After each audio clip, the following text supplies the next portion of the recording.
Hello friends, welcome to GK study. तो आज की इस वीडियो में हम डिस्कस करने वाले हैं एचपी जेओए आईटी 965 से रिलेटेड क्लास 1 के बारे में। ठीक है, और भी बहुत सारी क्लासेस आएगी जिसमें हम कुछ इंपॉर्टेंट क्वेश्चंस को डिस्कस करेंगे और आई होप आपको वो सभी क्वेश्चन जो है वो पसंद आएंगे।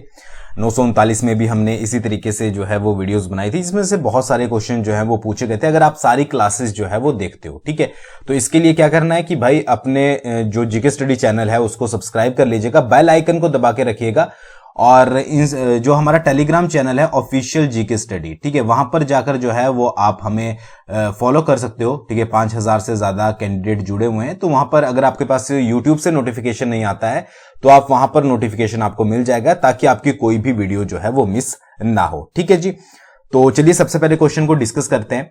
सबसे पहले यहां पर क्वेश्चन है, a dash is an outer layer of a program that provides that user interface और द इंस्ट्रक्ट द कंप्यूटर। ठीक है जी, निम्नलिखित में से कौन सी जो है वो प्रोग्राम की आउटर लेयर जानी जाती है, ठीक है जी, जो कि प्रोवाइड करती है यूजर इंटरफेस और इंस्ट्रक्ट करने के लिए कंप्यूटर को। ठीक है, सिंपल सा आपने याद रखना है, आउटर लेयर ऑफ प्रोग्राम। ठीक है, जो मैंने यहां पर हाईलाइट किया हुआ है, 4 आपके पास ऑप्शन दिए गए हैं, सॉकेट है, शेल है, सर्वर है या नन ऑफ दीज है।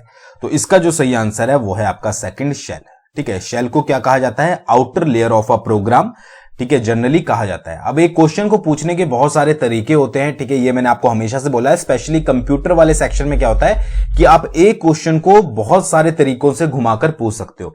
अब शेल से ही रिलेटेड अगर हम बात करें तो शेल क्या होता है, देखिए ऑपरेटिंग सिस्टम आपने पढ़ा होगा पहले, अगर नहीं पढ़ा है तो आगे जो है वो क्वेश्चन आएंगे उससे रिलेटेड, या फिर आपने 817 दिया होगा, 939, 903, तो आपको पता ही होगा ऑपरेटिंग सिस्टम आपने कभी ना कभी पढ़ा होगा। ठीक है, तो जो ऑपरेटिंग सिस्टम होता है उसकी जो है वो कुछ लेयर्स होती है। ठीक है, ऑपरेटिंग सिस्टम को कुछ लेयर्स में जो है वो डिवाइड किया जाता है, जिसमें सबसे इंपॉर्टेंट है आपकी कर्नल, ठीक है, KERNEL, दूसरी होती है आपकी शेल और तीसरी होती है आपकी यूजर इंटरफेस। ठीक है, तो ये 3 जो है वो इंपॉर्टेंट ऑपरेटिंग सिस्टम की आपकी क्या होती है, लेयर्स होती है। अब इसमें से कर्नल जो होती है ये क्या करती है, ये आपका सेंट्रल कंट्रोलिंग पार्ट होती है। ठीक है, सेंट्रल कंट्रोलिंग पार्ट होती है किसकी? ऑपरेटिंग सिस्टम की। ठीक है जी, और जो शेल होती है वो ऑपरेटिंग सिस्टम की जो आउटर लेयर होती है उसको क्या करती है? फॉर्म करती है। ठीक है जी, और यूजर इंटरफेस क्या होता है? यूजर इंटरफेस एक बहुत ज्यादा इंपॉर्टेंट रोल प्ले करता है अगर ऑपरेटिंग सिस्टम को यूज करना है। तो कर्नल होगी, शेल होगी, यूजर इंटरफेस होगी। तो शेल आप याद रख सकते हैं, अगर आपसे पूछ लिया जाए कि जो आपका आउटर लेयर ऑपरेटिंग सिस्टम की फॉर्म करता है वो कौन सा होता है, तो वो होता है आपका शेल। ठीक है, outer layer of a program, ये भी आप बोल सकते हो। उसके अलावा कर्नल से रिलेटेड एक क्वेश्चन ये भी बन जाता है अगर आपसे पूछ लिया जाए, ठीक है, कि कौन सी लेयर है ऑपरेटिंग सिस्टम की जिसको यूजर के द्वारा ना तो जो है वो मॉडिफाई किया जा सकता और ना ही रिप्लेस किया जा सकता, तो वो क्या होगा आपका? वो होगी आपकी कर्नल। तो क्वेश्चन किसी भी तरीके से घुमा के पूछा जा सकता है। इतनी इंफॉर्मेशन अभी के लिए आपको इसके बारे में याद रखनी है। क्या रखनी है? इसका जो क्वेश्चन था उसका आंसर आपका शेल है। ठीक है, ऑपरेटिंग सिस्टम जो होता है उसकी इंपॉर्टेंट 3 लेयर होती हैं, कर्नल, शेल और यूजर इंटरफेस। कर्नल क्या होता है? एक आपका सेंट्रल कंट्रोलिंग पार्ट होता है ऑपरेटिंग सिस्टम का। और उसके बाद शेल क्या होता है? शेल क्या करता है? ऑपरेटिंग सिस्टम की जो आउटर लेयर होता है उसको फॉर्म करता है। और यूजर इंटरफेस क्या है? एक बहुत ज्यादा इंपॉर्टेंट रोल प्ले करता है किसके? ऑपरेटिंग सिस्टम को अगर आप यूज कर रहे हो। उसके अलावा कर्नल जो है उसको कोई भी यूजर जो है वो ना तो मॉडिफाई कर सकता और ना ही उसको रिप्लेस कर सकता। तो ये सारी चीजें आपने जो है वो याद रखनी है। आप सभी 965 की तैयारी कर ही रहे होंगे। ठीक है, फॉर्म आपने भरा ही होगा। कुछ बच्चे ऐसे हैं जो 817 में से बाहर हुए हैं। ठीक है, तो आपके पास एक अच्छा मौका है कि आप और ज्यादा नंबर लाकर, ठीक है, आपको पता ही है 140 क्वेश्चन जो है वो कंप्यूटर के पूछे जाते हैं, तो सारा खेल जो है वो आपका यहां पर कंप्यूटर का है। बाकी भी थोड़े बहुत क्वेश्चन आप कर लेंगे और सेक्शन से भी। तो यहां पर जो 140 क्वेश्चन है वो आप तैयारी कर रहे हो, तो उसके साथ साथ आप अपनी प्रिपरेशंस को जो है वो बूस्ट कर सकते हो। हमने लॉन्च किया है एचपी जेओए आईटी का जो पीडीएफ कोर्स होता है उसको। ठीक है, और ये सिर्फ आपको जो है वो कंप्यूटर सेक्शन का मिलेगा क्योंकि ज्यादा वेटेज जो है वो कंप्यूटर की है। अब इसमें क्या होगा कि आपको कंप्यूटर के टॉपिक वाइज डिटेल में जो आपको बुक्स में भी नहीं मिलेंगे उतनी डिटेल में आपको यहां पर टॉपिक क्लियर करवाए जाएंगे। उसके अलावा यहां पर शॉर्ट्स नोट्स मिल रहे हैं, ठीक है, जो आपको क्विक रिवीजन में हेल्प करेंगे। टेस्ट आपको मिल रहे हैं, ठीक है, 10-10, 20-20 क्वेश्चन का आप टेस्ट लगा सकते हो और उसके बाद आंसर को जो है वो चेकआउट कर सकते हो। तो अप्रॉक्स 100 डेज बचे हैं, आप अपनी तैयारी को जो है वो और अच्छे तरीके से बूस्टअप कर सकते हो। उसके लिए करना क्या है कि जीके स्टडी ऐप को आपको डाउनलोड कर लेना है और वहां पर सामने आपको जो है वो कंप्यूटर का जो है वो कोर्स मिल जाएगा। कूपन कोड यूज कीजिएगा JOAIT 2022, JOAIT 2022 और आपको अच्छा खासा डिस्काउंट जो है वो मिल जाएगा। तो बिना किसी देरी के लिए जरूर ज्वाइन कीजिएगा। कंप्यूटर का कोई भी सेक्शन, HTML, C++, जावा, जितने भी इंपॉर्टेंट टॉपिक है सभी कुछ कवर करवाए जाएंगे। अप्रॉक्स 12 से 13 टॉपिक जो है वो ऑलरेडी कवर हो चुके हैं, कुछ शॉर्ट नोट्स हो गए, टेस्ट भी हो चुके हैं, तो वो सारी चीजें जो हैं वो आप मिस मत कीजिएगा, ठीक है जी। अगले क्वेश्चन की तरफ बढ़ते हैं। अगला क्वेश्चन है यहां पर, data register is a dash bit register. जो डेटा रजिस्टर होता है वो कितने बिट का रजिस्टर होता है? 4 आपके पास ऑप्शन दिए गए हैं, 8, 16, 32, 64, ठीक है जी। तो इसका जो सही आंसर है वो है आपका सेकंड 16, ठीक है। जो डेटा रजिस्टर होता है वो आपका एक 16 बिट रजिस्टर होता है, ठीक है। ये रजिस्टर वाला टॉपिक भी जो है वो कंप्लीट पूरा करवाया जाएगा कि कितने रजिस्टर होते हैं, किस किस का काम क्या होता है, कितने बिट का होता है, ये सारा आपको कोर्स में मिल जाएगा, ठीक है जी। डेटा रजिस्टर या फिर आप कह सकते हैं MDR, मेमोरी डेटा रजिस्टर, ठीक है, ये भी आपका लिखा हुआ आ सकता है, ठीक है जी। अगर बात करें डेटा रजिस्टर की तो इसको सिंबल जो है वो DX से डिनोट करते हैं, ये भी आप याद रख सकते हैं।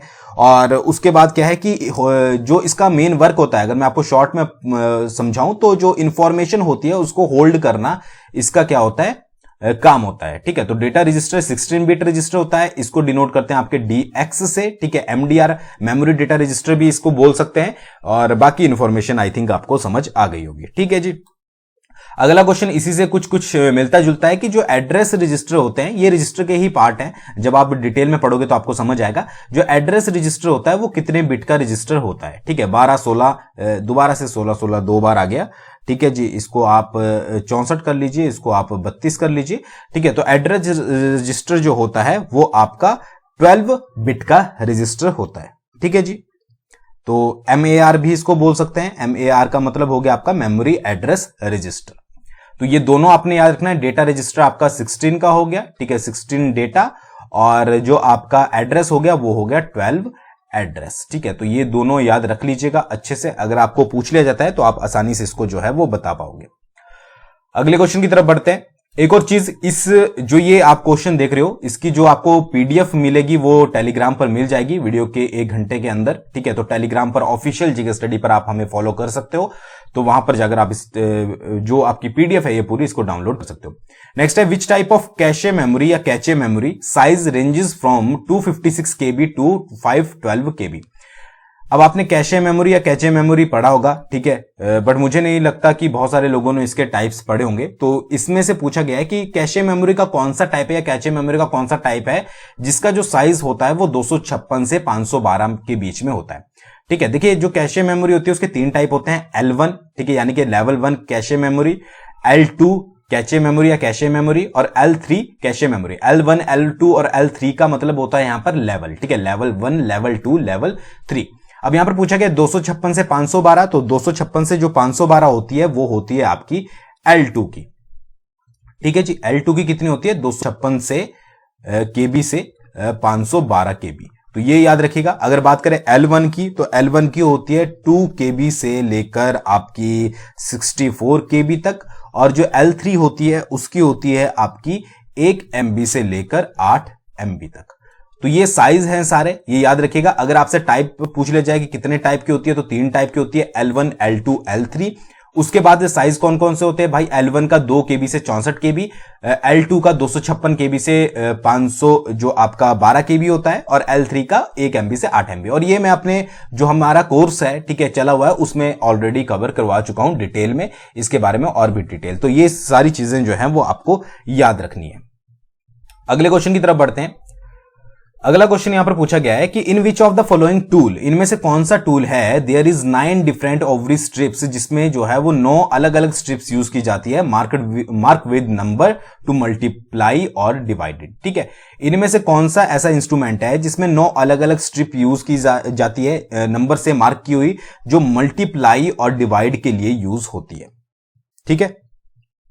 तो इसका जो सही आंसर है वो है आपका नेपियर बोन्स। तो नेपियर बोन्स में इसकी जगह कई बार स्ट्रिप्स की जगह बोन्स भी लिखा हुआ आता है, बट मैंने यहां पर मेंशन नहीं किया, फिर तो फाइंड आउट करना जो है वो इजी हो जाता है। तो सेकंड आंसर जो है वो इसका सही है।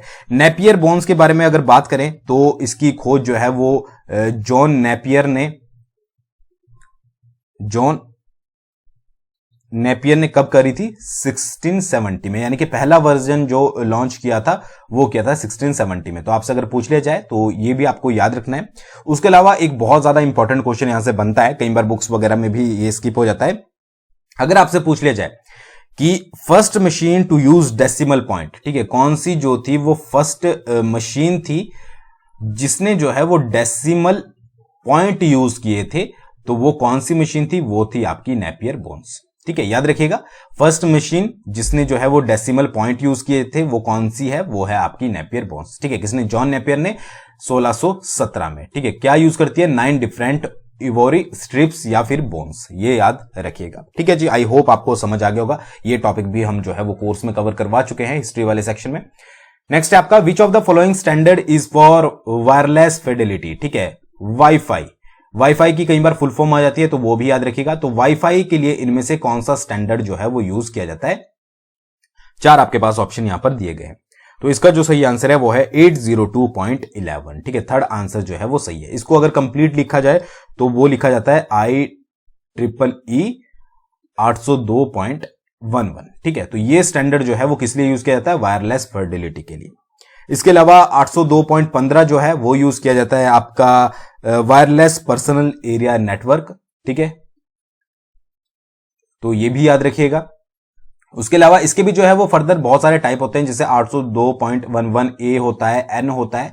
तो ये इतना ज्यादा आपको पढ़ने की जरूरत नहीं है, बट फिर भी हम आपको कवर करवा देंगे।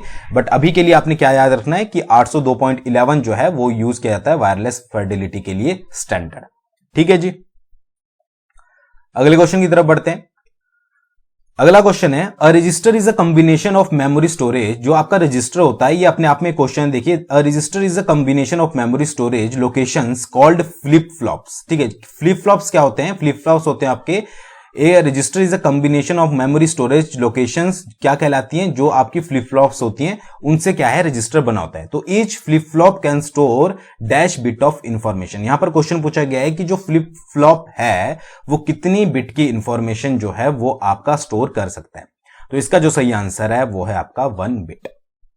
ठीक है जी, और कई बार सिंपल सा क्वेश्चन पूछ लिया जाता है कि जो आपके रजिस्टर होते हैं वो क्या होते हैं। ठीक है, तो ये याद रखिएगा कि सेट्स ऑफ, जो सेट होते हैं आपके फ्लिप फ्लॉप के, जो कि यहां पर भी लिखा गया है। ठीक है, सिंपल लैंग्वेज में अगर बात करेंगे तो सेट ऑफ जो फ्लिप फ्लॉप होते हैं उसको क्या कहा जाता है? उसको कहा जाता है आपका रजिस्टर। ठीक है, यानी कि रजिस्टर में क्या होता है? बहुत सारे सेट होते हैं किसके? फ्लिप फ्लॉप के, और एक फ्लिप फ्लॉप जो होता है वो 1 बिट इंफॉर्मेशन जो है वो आपकी स्टोर कर सकता है। तो ये चीज जो है वो आपको याद रखनी है। अगले क्वेश्चन की बात करते हैं। Which of the following shortcut key is use to restart a computer. आपको कंप्यूटर को रिस्टार्ट करना है तो इनमें से कौन सी शॉर्टकट की आप यूज करोगे? ये क्वेश्चन बहुत बार अलग अलग एग्जाम में पूछा भी गया है। तो control plus alt plus delete. ठीक है, आप इस शॉर्टकट की का यूज करोगे अगर आपको किसी भी कंप्यूटर को जो है वो शट डाउन करना है। ठीक है, बस डायरेक्टली याद रखना है। अगले क्वेश्चन की बात करते हैं। The connection between your computer at home and your local ISP is called what. ठीक है, जो आपका कनेक्शन होता है आपके घर में कंप्यूटर पर और आपके लोकल ISP पर, ठीक है, तो उसको जो है वो क्या बोला जाता है? तो उसको बोला जाता है आपका द लास्ट माइल। याद रखिएगा, डायरेक्टली याद रखना है, द लास्ट माइल। नेक्स्ट है which do you press to enter a current date in a cell. आप एक्सेल यूज कर रहे हो, आपको किसी सेल में जो है वो करंट डेट डालनी है, तो आप उसके लिए किस चीज का यूज करोगे, यानी कि कौन सी शॉर्टकट की का? तो कंट्रोल प्लस सेमीकोलन जो है वो इसका सही आंसर होगा। अगर आपको डेट को जो है वो इंसर्ट करना है तो आप कंट्रोल प्लस सेमीकोलन, यहां पर ये देख सकते हैं निशान, इसका यूज करोगे। अगर आपको जो है वो टाइम डालना है तो आप control plus shift plus colon का जो है वो यूज करोगे। ठीक है, सेमीकोलन का। तो ये चीज याद रखिएगा, सेमीकोलन का अगर आप यूज करोगे तो यहां पर control plus shift plus semicolon डालोगे तो उससे क्या होगा? उससे डलेगी आपका टाइम, और अगर आप कंट्रोल प्लस सेमीकोलन का यूज करोगे तो उससे डलेगी आपकी डेट। तो ये चीज आपको जो है वो याद रखनी है। अगले क्वेश्चन की बात करते हैं। अगला क्वेश्चन यहां पर है which of these is a quick way to copy formatting from a selected cell to other cells on the same worksheet. आपने सेम वर्कशीट में एक सेल से किसी फॉर्मेटिंग को जो है वो कॉपी करना है, तो उसके लिए क्या यूज करोगे? तो इसका जो सही आंसर है वो आपका third, click format painter button image on the formatting toolbar twice, then click in each cell you want to copy the formatting tool. ठीक है, तो ये लाइन आप अच्छे से याद रख लीजिएगा, या फिर आप अगर इसको प्रैक्टिकली यूज करोगे तो ज्यादा बेटर रहेगा, तो उसको भी आप जो है वो करके देख लीजिएगा। नेक्स्ट की बात करते हैं, What happens when you press the Ctrl plus V की। ठीक है, आप Ctrl plus V की को प्रेस करते हो तो क्या होता है? तो उससे क्या होता है कि जो भी क्लिपबोर्ड में डेटा होता है वो आपका पेस्ट हो जाता है। The selected item is pasted from the clipboard. ठीक है जी, Ctrl plus V, copy Ctrl plus C। अगर आपको कट करना है X। नेक्स्ट आपका, in Excel you can add hyperlink to your worksheet by pressing. Hyperlink क्या होता है कि कोई भी, मान लीजिए मैंने यहां पर लिखा जीके स्टडी, और अगर मैं इस पे हाइपरलिंक डाल देता हूं तो इस पे क्या होगा कि जैसे आप इस पे क्लिक करोगे इस वर्ड पे, तो आप जो भी मैंने इसके पीछे लिंक रखा होगा, यानी कि कोई एक्सटर्नल पेज रखा होगा, उसके ऊपर पहुंच जाओगे। तो ये ऐड करने के लिए क्या कंट्रोल की आप जो है मतलब कि यूज करोगे? तो Ctrl plus K जो है वो इसके लिए यूज होता है। ठीक है जी, याद रखिएगा, hyperlink Ctrl plus K। Excel tab में स्क्रोलिंग बटन्स जो है वो क्या काम आते हैं? ठीक है, तो ये क्या करते हैं कि एलो करते हैं आपको एडिशनल शीट टैब को देखने के लिए। ठीक है, तो ये चीज भी आपको जो है वो याद रखनी है।